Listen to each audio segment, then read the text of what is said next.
Gala. Sila. Lep.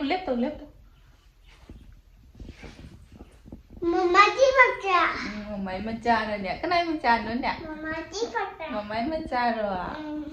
Oh. Mamai mencara ni dia tu. Oh, hello ma'am tu thua sa. Hello ma'am tu thua. Abi. Hello ma'am aina nauna lakhlakpada sima phamsigi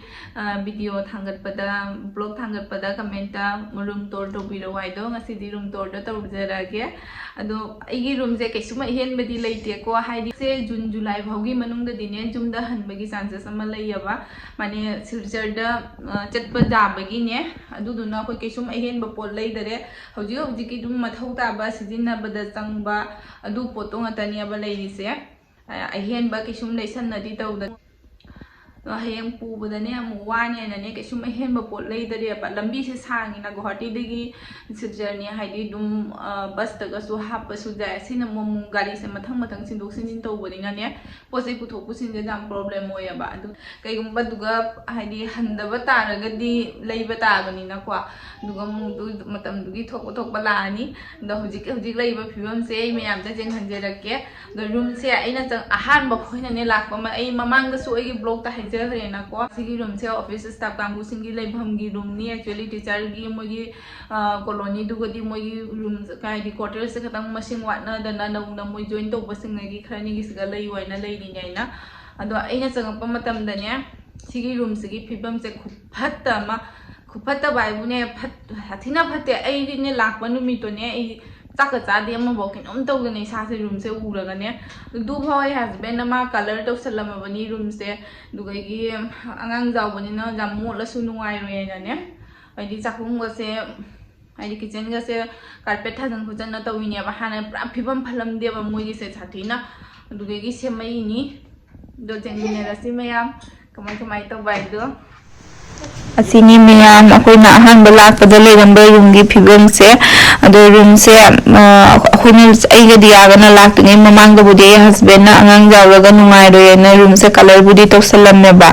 do room se sathi na di molam ni jeng nu me ama se kitchen se dum seng dana leram majani mai se seng da bida makhagi paka ga se phibam mamani thiram ni se lakpa matam da akoina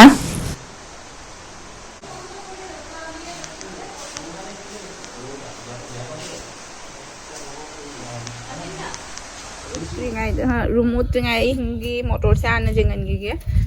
sigala ngane ina ne mana masing ke chum cha ba phang dare wa khambra do prangau dana motor to su cha phari aina motor se khara hunjan gi waina kyam phajana haure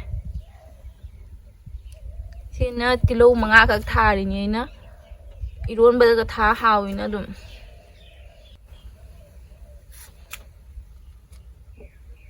mana ka se bubup law na phajabana loire phajara kan da thado ga chatore le hekto ga loi pu hini mana se jum da charu na ba ese phadigom hulam ya baina si phadigom se si ma pak si ma cha na loire tu gi ma phamani ne ba hulam mi se to ma phamani khak si di cha na loi ga re se hoji am hauri si ga phoida la ga oina pu na ni jum da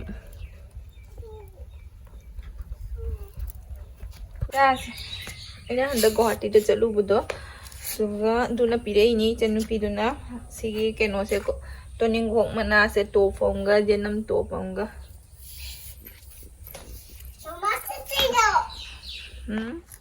asini meya makhui quarter se khuise asomda som maths department ki nupa macha oja gak lei mana khugina somda changdoi ba asina ne akhoigi dining table lei bado adugi aina cover de dum jum chatpada he pura su jana baina cover ne isga hapchalaga thamini mapan siga se thong hangdoga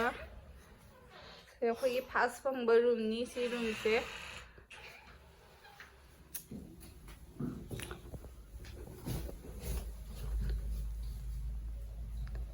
si se akhoigi changbaga fast phangba room ni si room sina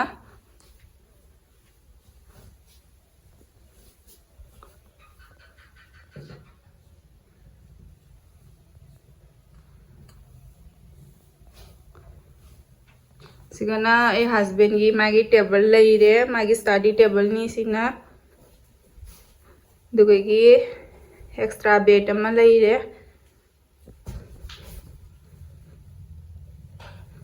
समोंधोगा लाई लेरे लाई से 10 days मुक्ति फारे लाई थमी था लगत्री से खोगी जुम मांगना Neena actually this is अखोई से सोफा थमम रूम ने बा हमरा मोइना पीबददी दो अखोई से सिगा लेनी लेरो से सिओर रोइद्रबनिना पोसे लेसनदरे बा अखोई केसुमता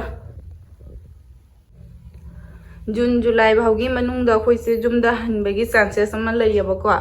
अदुसु मतंग चारा मतम चावले दुम हाइरके अदुदुना अखोई हौजी पोसे केसुम लैदरे दुम लैरि खरा सिना एडजस्ट ओइरगा मथौ ताबा अखोइगी दुम हौजी हौजी कि सिजिनगदबो पोचे सिंगदो अदुतनी हौजी लैरिसे दुगगी सिसे चंगगा समाइना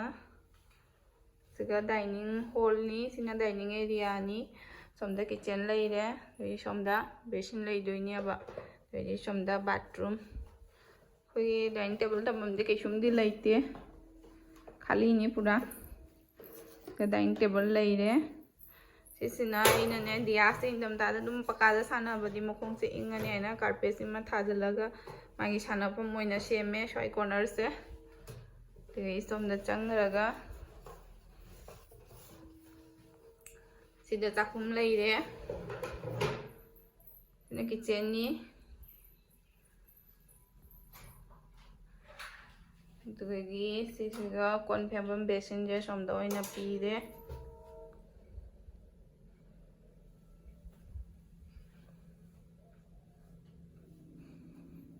तो हजिना बेडरूम जेंग हलागे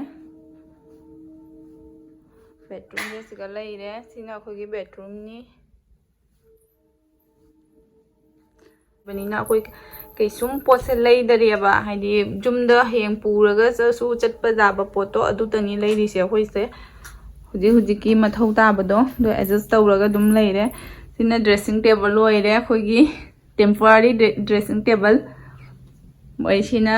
बेडसाइड टेबल हाइदोरा ड्रेसिंग टेबल की पोथम बमाइ दोरा सी ओइरे सिगा